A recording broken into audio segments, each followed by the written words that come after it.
Everyone, welcome back to my YouTube channel. तो आज day 18 है हमारी कुबरनेटिस सीरीज का और हम लोग डिस्कस कर रहे हैं वॉल्यूम्स के बारे में।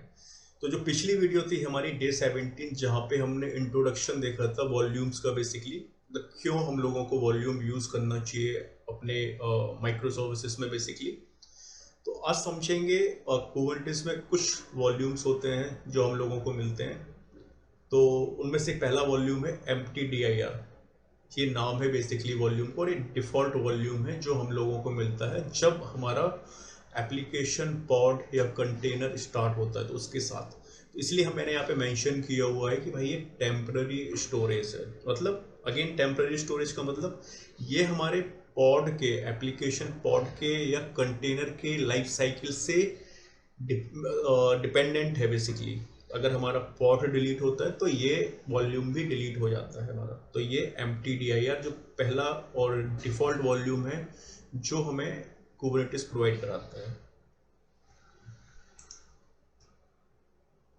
तो इसका जो बेसिकली MTDIR का जो पर्पस होता है वो होता है कि जैसे कोई भी हमें कोई टेम्पररी कैश स्टोर करनी हो या कोई भी डेटा शेयर करना हो बिटवीन द कंटेनर। सपोज हमारे अगर पॉड पे मल्टीपल कंटेनर्स रन हो रहे हैं और हमें उनके बीच में डेटा शेयर करना है, तो उस केस में हम लोग MTDIR वॉल्यूम का यूज़ कर सकते हैं। बट अगर हम लोग प्रोडक्शन लेवल की बात करें या रियल टाइम सिनेरियो की बात करें तो वहाँ पे हम लोग MTDIR वॉल्यूम यूज़ नहीं कर सकते। क्यों? क्योंकि इसका जो लाइफ साइकिल है वो पॉड से या कंटेनर से कनेक्टेड होता है बेसिकली। जैसे ही हमारा कंटेनर रिमूव होगा या डिलीट होगा, हमारा जो भी डेटा होगा इस वॉल्यूम में वो भी रिमूव हो जाएगा। बट एक्चुअली ये पार्ट है और कुछ सिनारियोज में हो सकता है कि ये यूज़ भी कर सकते हैं हम लोग बेसिकली।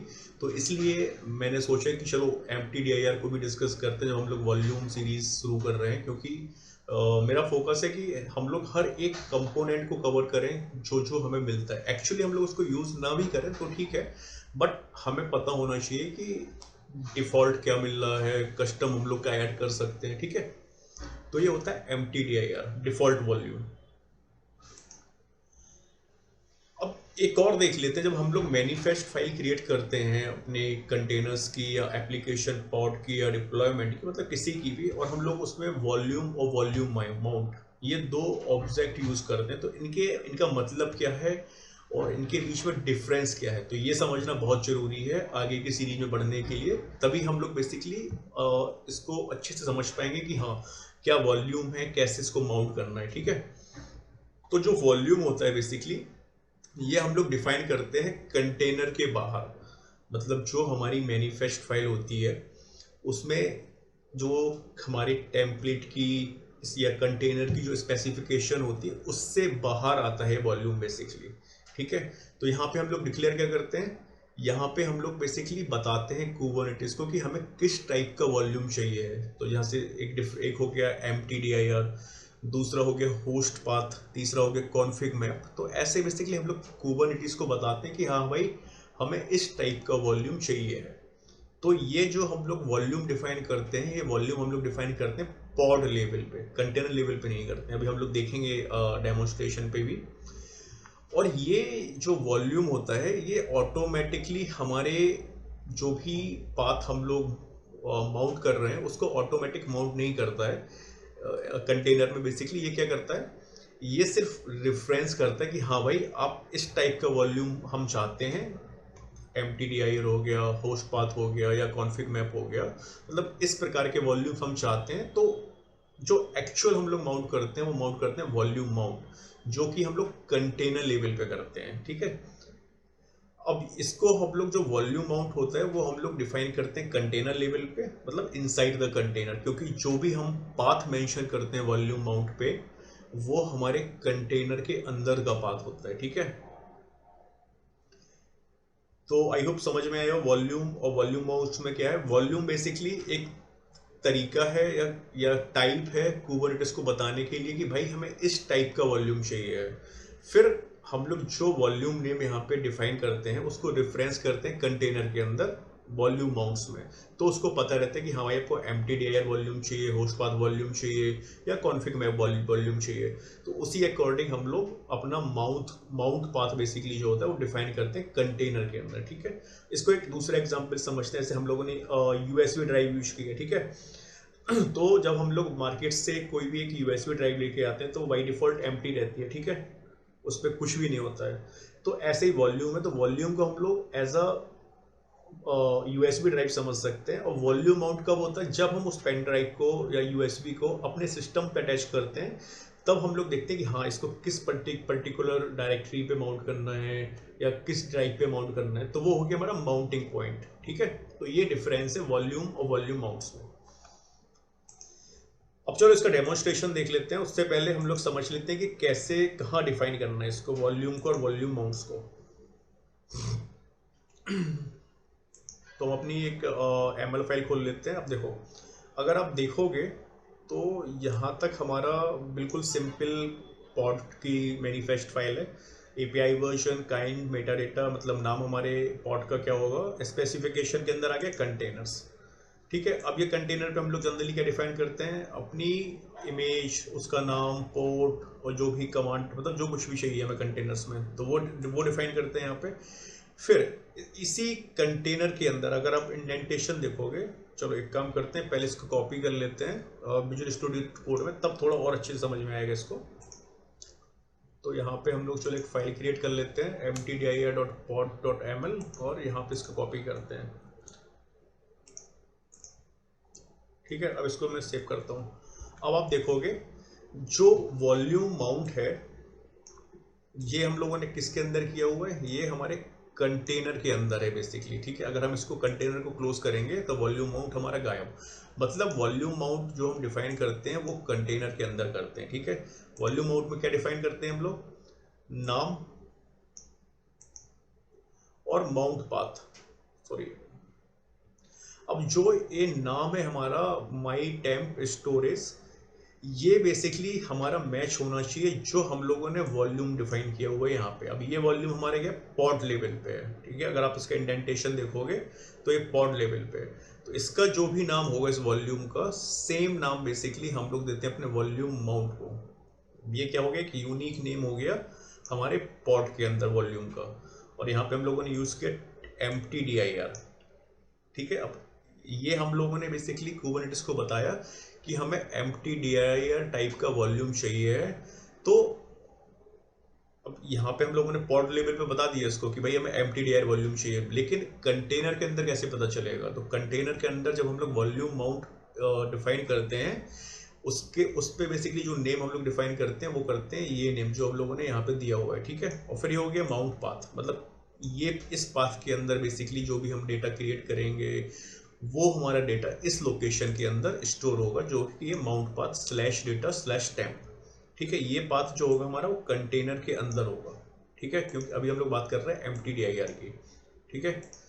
तो अब क्या करते हैं, चलो उसको डेमोन्स्ट्रेशन देख लेते हैं। और हाँ, जैसे कि मैंने बताया mtdir एक टेम्पररी स्टोरेज होता है जो कि हमारे कंटेनर की लाइफ साइकिल से अटैच होता है, या बोल सकते हैं पॉड की लाइफ साइकिल से अटैच होता है। तो ये हम लोगों को ध्यान में रखना है, ठीक है। अब चलते हैं इसको अप्लाई करते हैं, kubectl apply -f and file name,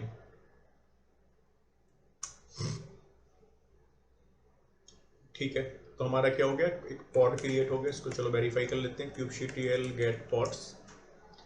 तो अभी हमारा कंटेनर क्रिएट हो रहा है, कोई बात नहीं, थोड़ा सा वेट कर लेते हैं हम लोग, फिर से रन करते हैं। अब शायद स्टार्ट हो गया हो, हाँ अब हमारा कंटेनर रनिंग है। अब हमें इस माउंट पॉथ को बेसिकली अगर वेरीफाई करना है तो हम लोग क्या यूज कर सकते हैं, kubectl डिस्क्राइब पॉड और पॉड नेम, तो जो कि हमारा नेम है माई mtdir ऐप, ठीक है। तो यहाँ पे भी हम लोग वेरीफाई कर सकते हैं माउंट पाथ।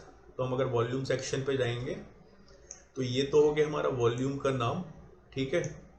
और यहाँ पे हम लोग अगर देखेंगे माउंट, तो जो माउंट हुआ है वो हुआ /data/temp, ठीक है। तो अगर हम लोगों को उसको वेरीफाई करना है तो हम लोग क्या कर सकते हैं, इस कंटेनर के अंदर चलते हैं, इसको लॉगिन करते हैं। तो उसके लिए यूज करेंगे kubectl exec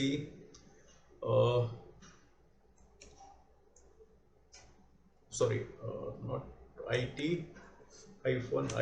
पॉड नेम जो कि है हमारा माई टेम्प dir-app, और यहाँ पे -SH। तो अभी हम अपने पॉड के अंदर, कंटेनर के अंदर पहुंच गए हैं, ठीक है। अब अगर हम यहाँ पे ls कमांड टाइप करेंगे तो हमें देखना है कि /data/temp, तो आप देख सकते हो यहाँ पे /data फोल्डर। तो अगर हम यहाँ पे जाएंगे cd data, इसको ls करेंगे तो इसके अंदर हमारे पास टेम्प डायरेक्टरी है जो हम लोगों ने क्रिएट की है, मतलब ये माउंट पाथ बेसिकली, ठीक है। चलो चलते हैं इसको cd temp। अब यहाँ पे हमारे पास अभी कोई भी कंटेंट नहीं है, डेटा नहीं है। अब अगर हम यहाँ पे कोई भी फाइल क्रिएट करते हैं, फॉर एग्जांपल चलो demo.txt क्रिएट कर लेते हैं, ठीक है। अब यहाँ पे हम लोग अगर टाइप करेंगे, sorry, this is my demo file, ठीक है।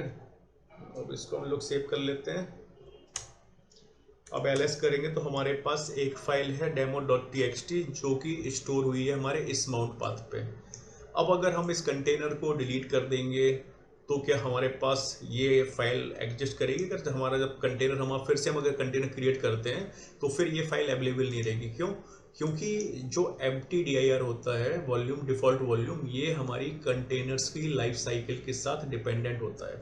तो अगर हम फॉर एग्जांपल इस कंटेनर से बाहर निकलते हैं, इसको cls किया, इसको चलो डिलीट कर देते हैं पॉड को, kubectl डिलीट पॉड और पॉड नेम, तो पॉड नेम है हमारा my-empty-dir-app, ठीक है।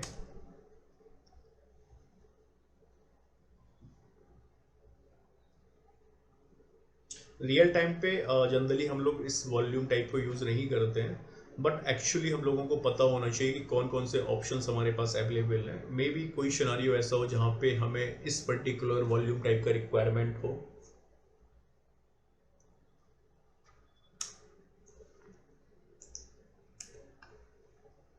तो चलो नया पॉड फिर से अप्लाई कर देते हैं इस फाइल को, kubectl apply -f and file name.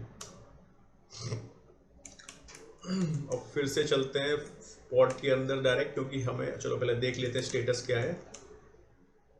तो रनिंग है, ठीक है। अब चलते हैं kubectl exec -interactive terminal and pod name जो कि है हमारा my-empty-dir-app, ठीक है। और यहाँ पे -sh। ओके, तो वेरी गुड, हमने फिर से स्पेलिंग मिस्टेक की, कोई बात नहीं, kubectl मिस कर दिए यहाँ पे हम लोगों ने, ठीक है। अब हम इसको करेंगे तो आप देख सकते हो माउंट पाथ हमारे पास है, क्योंकि फिर से कंटेनर क्रिएट हुआ, इसने फिर से माउंट किया इस पाथ को। तो हम चलते हैं सीधा cd data और cd temp, बट हमारे पास demo.txt फाइल नहीं है। क्यों? क्योंकि empty dir जो डिफॉल्ट वॉल्यूम होता है वो डिपेंडेंट होता है हमारे कंटेनर्स की लाइफ साइकिल के साथ, ठीक है।